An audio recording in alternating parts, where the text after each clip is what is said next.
Aduh bos, kok enak banget sih ngeganyem seafoodnya? Emang deh makanan laut itu kagak ada matinya. Bahkan nih seafood dan olahannya masih jadi salah satu bisnis kuliner yang ngetren sampai sekarang. Yang bisa menangkap peluang, kuy ikutan bos muda ini terjun jualan seafood. Hai bos, mau tahu bisnis kuliner yang cuannya jumbo sejumbo lobster ini? Yuk kepoin saya. Sebagian warga kota Depok pasti deh udah nggak asing lagi sama rumah makan olahan lobster satu ini. Dikenal dengan harga jualnya yang tergolong mursida alias murah, siapa sangka kalau cuan di balik bisnis ini sangat menjanjikan. Padahal Kang Rizky sebagai owner nggak punya background bisnis atau kuliner sama sekali. Awalnya sih ya cuma penggemar seafood biasa kayak kamu-kamu juga bos. Tapi sering dikecewakan sama abang-abang penjualnya. Entah harganya yang mahal tapi porsinya seiprit banyakan bawangnya. Kang Rizky akhirnya berinisiatif membuka rumah makan khusus olahan seafood sendiri, namun dengan budget yang ramah di kantong semua kalangan.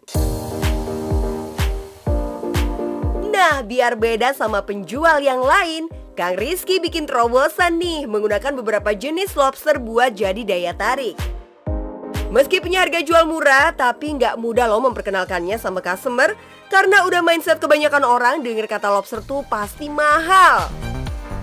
Ya, the power of social media bos. Dengan gencar Kang Rizky melakukan promo plus ngasih banyak diskon sebagai daya tarik. Menariknya ada 4 jenis lobster yang digunakan, mulai dari lobster kecil air tawar, lobster kipas, lobster mutiara, sampai lobster gajah yang so pasti ukurannya super gede nih bos. Khusus lobster dengan ukuran kecil biasanya diolah bareng dengan jenis seafood lainnya, macam kepiting, udang, cumi, dan kerang yang dipaduin sama beragam saus pilihan. Menu olahan lobster yang jadi primadonanya adalah lobster gajah yang dibakar dengan parutan keju mozzarella. Enak parah bos! Ada yang bisa tebak nggak nih bos, berapa harga jual lobster segede gaban ini?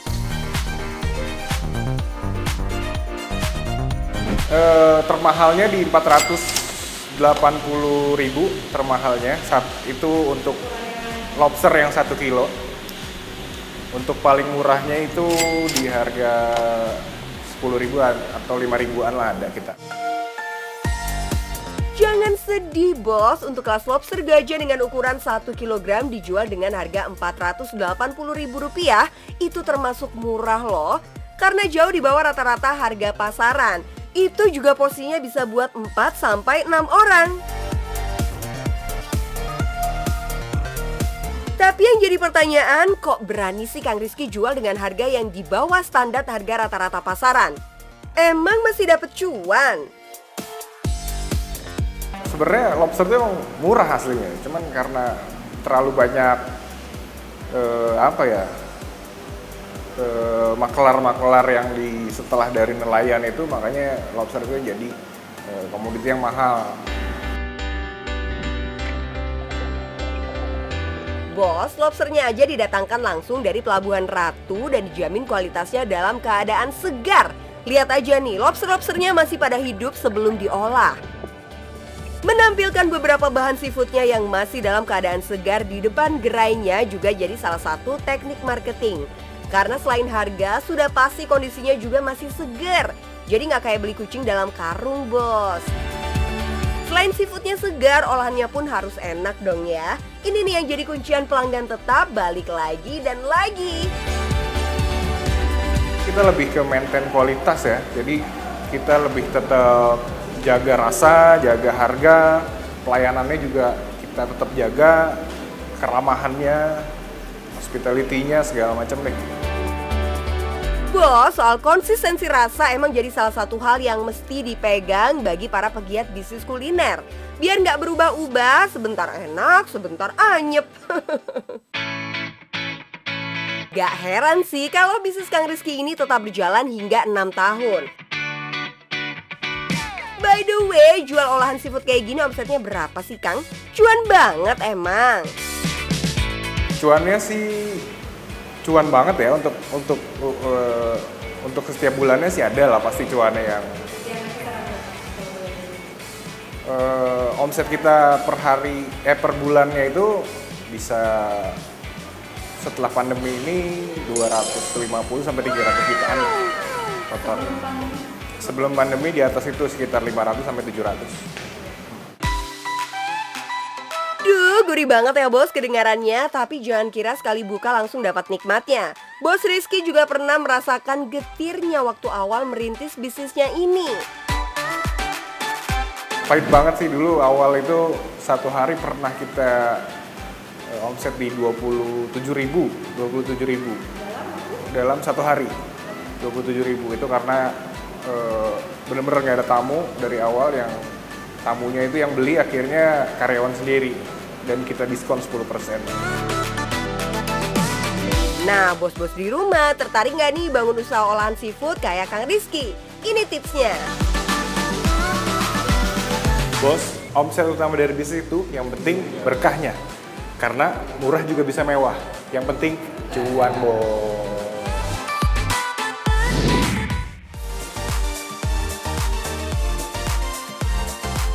Weekend waktunya holiday ya bos.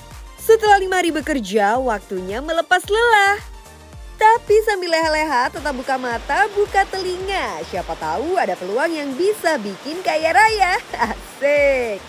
Salah satunya adalah bisnis kampung wisata.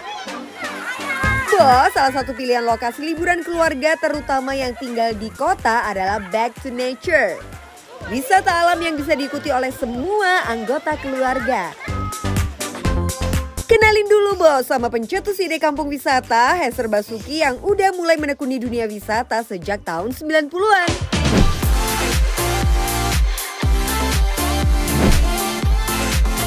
Halo bos, selamat siang. Saya Ibu Hester Basuki, pengelola dan pencetus kampung wisata Cinangneng.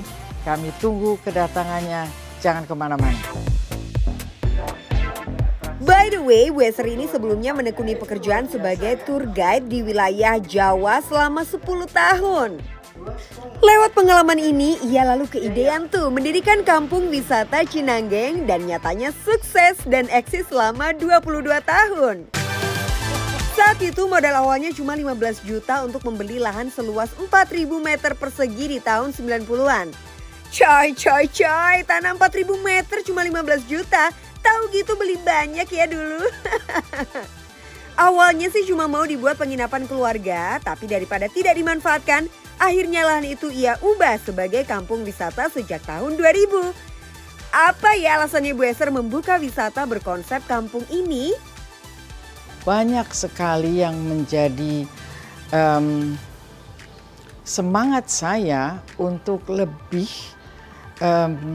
memperkenalkan alam pedesaan, alam yang memang ada di luar kota-kota besar, memperkenalkan kepada wisatawan asing juga dan wisatawan Nusantara juga. Ya, di saat itu memang belum terlalu populer. Dari kunjungan inilah cuan-cuan bisa dikumpulkan. Mau tahu dari mana saja sumber cuan bisnis wisata? Pertama tentunya dari penjualan tiket masuk lokasi. Harga tiket masuk kampung wisata dibanderol dari Rp25.000 hingga Rp145.000.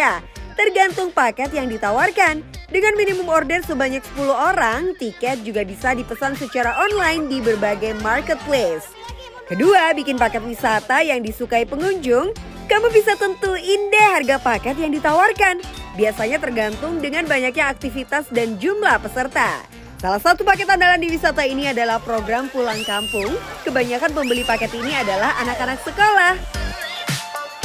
Saya pengen sekali anak-anak Indonesia belajar nasi tidak hanya di atas piring. Bagaimana masuk ke lumpur, bagaimana menanam, memanen. Ada kerbau yang harus dimandikan setelah dia bekerja di sawah gitu ya. Konsep kampung ini nggak main-main ya. Bu Hester sampai membeli kerbau bernama Juminten yang akhirnya jadi maskot kampung wisata ini. Ketiga, siapkan penginapan nyaman untuk pengunjung yang ingin tinggal lebih lama. Kalau kata anak sekarang sih sekalian staycation gitu. Nah, kebetulan di sini ada guest house-nya juga, bos. Ada 9 kamar yang tersedia yang dibanderol dengan harga Rp600.000 per kamar termasuk makan 3 kali. Keempat, siapkan spot-spot foto yang kece. Jadi pengunjung bebas tuh mau selfie di tempat yang oke. Bahkan nih bos, kamu juga bisa membuat foto booth loh di sini.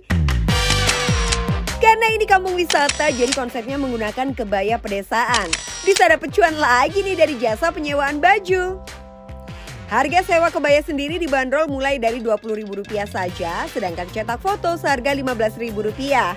Aduh, cuco ya buat kamu-kamu yang ingin mencecap rasanya tinggal di kampung. Bayangin nih, kalau puluhan orang minta foto, auto cuan lagi deh. Tapi bos, untuk mendirikan kampung wisata, kita nggak bisa langsung main bangun gitu aja. Kamu juga butuh kerja sama warga setempat. Caranya kamu bisa sekalian memberdayakan penduduk setempat sebagai tour guide maupun pengrajin lokal. Kita sudah bekerja sama dengan penduduk. Ini memang tujuan saya juga penduduk yang sama sekali tidak pernah bercita-cita desanya menjadi daerah tujuan wisata. Karena kita tidak punya kekayaan apapun, hanya punya sawah dan orang desanya dengan kerajinannya, dengan kehidupan mereka, tapi jangan sampai mereka juga ditonton, nggak boleh juga, ya. Tapi mereka harus berpartisipasi menjadi tuan rumah. Ini baru namanya win-win solution bos, warga lokal senang, pengunjung juga happy. Makanya nggak heran tempat ini bisa tembus 60.000 kunjungan dalam setahun. Bos, gak ada istilah sudah tua deh untuk memulai usaha. For your info aja nih bos, Bu Hester memulai bisnis wisata pertamanya saat usia sudah menginjak setengah abad lebih, tepatnya 51 tahun. Halo bos, sudah dilihat kegiatan di Kampung Wisata Cinangneng dan usaha kita? Bagi pemula, silahkan dicoba, yang penting cuan bos.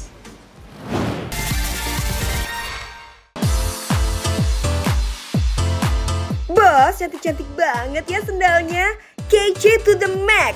Beragam desain sendal ini bisa banget kalian pakai buat OOTD. Pilihannya banyak, mau cewek atau cowok, aman. Familiar kah dengan modelnya? Yap, model sandal ini dikenal dengan istilah sandal Korea karena sempat hype dan banyak banget digunakan oleh warga negeri gingseng. Jadi sendal-sendal seperti ini sebenarnya boomingnya itu mungkin 2 tahun 3 tahun ke belakang. Dan awalnya itu emang mungkin banyak orang-orang Korea lah ya, film-film Korea booming pakai sendal seperti ini. Pada akhirnya booming lah sendal ini. Cuman kalau secara kategori sebenarnya ini tuh masuknya sendal gunung atau sendal traveling. Tuh bos, nggak harus impor dari Koreanya. Sandal-sandal ini ternyata juga diproduksi di dalam negeri. Baru beberapa tahun berjalan, produksi sendal Korea ini menghasilkan ribuan pasang sandal per bulannya. Beh, kalau mampu bertahan sejauh itu, pasti lagi banget tuh cuannya. Halo bos, kenalin. Saya Taufik dari 69 Project Bandung. Mau tahu cuan dari bisnis sendal? Di sini tempatnya.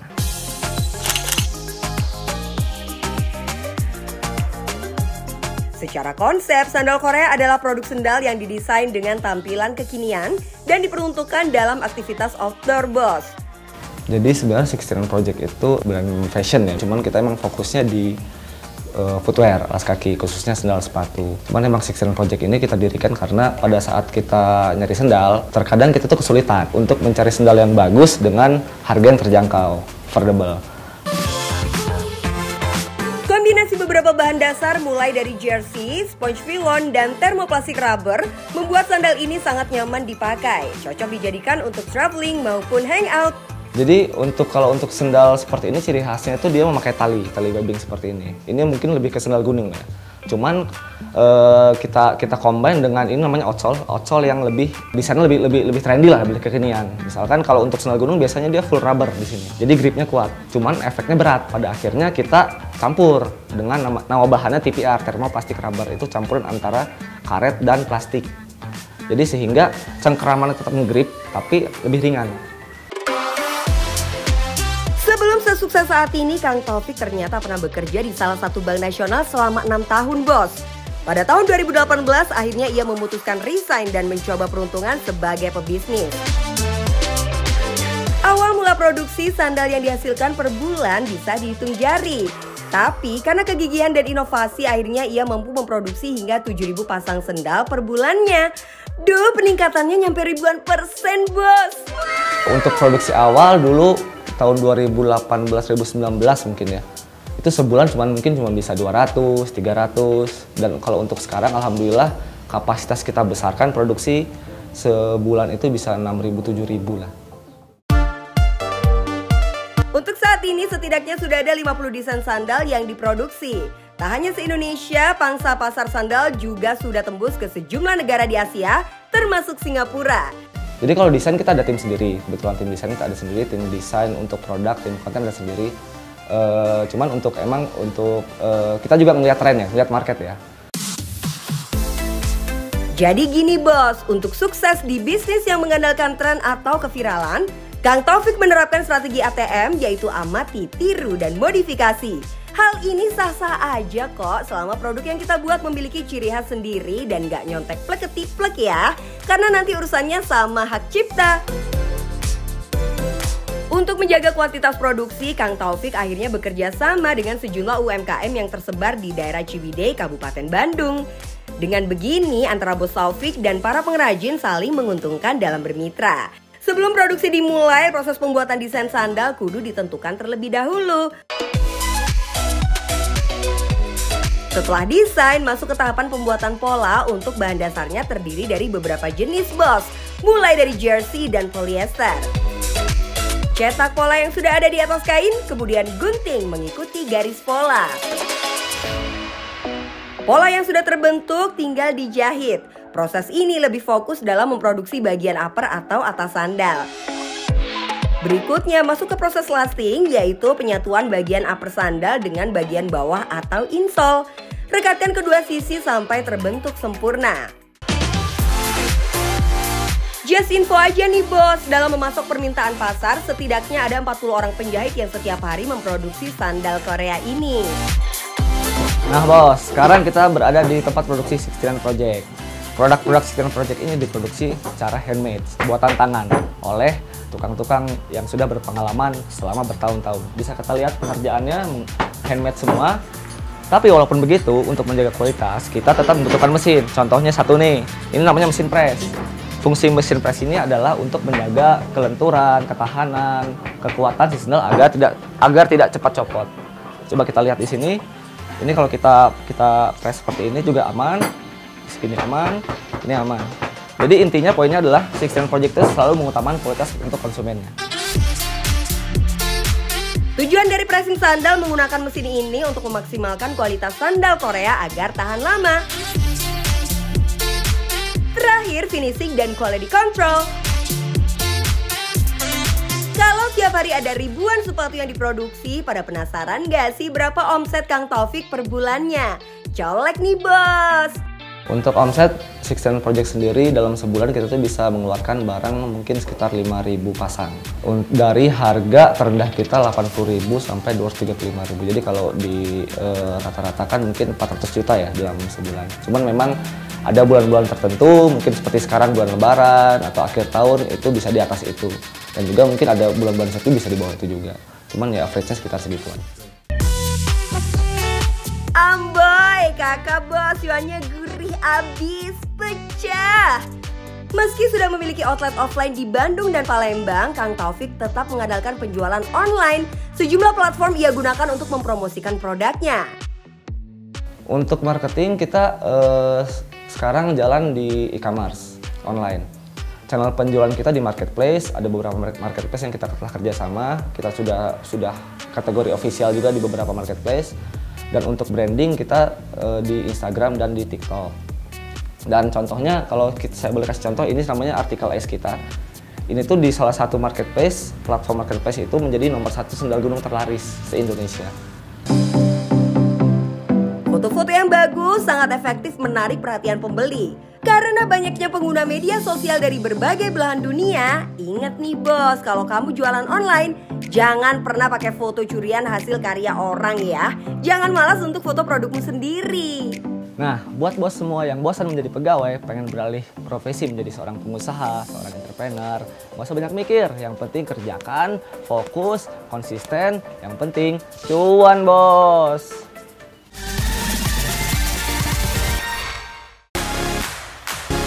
Bos yang suka selebrasi jadi peluang banget nih buat dibisnisin.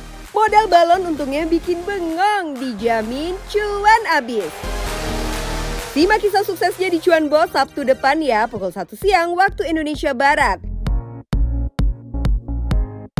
Jangan lupa juga download aplikasi Alobank, bank digital masa depan yang akan membuat hidupmu lebih mudah. Upgrade ke Alo Prime untuk mendapatkan lebih banyak keuntungan. Scan barcode di layar dan semua transaksi finansialmu dalam genggaman. Membayar semua tagihan, gratis transfer antar bank dengan fitur BI Fast sampai kupon potongan belanja dan harga khusus. Segera download ya bos. Selamat berakhir pekan dan yang penting cuan bos. Bye-bye.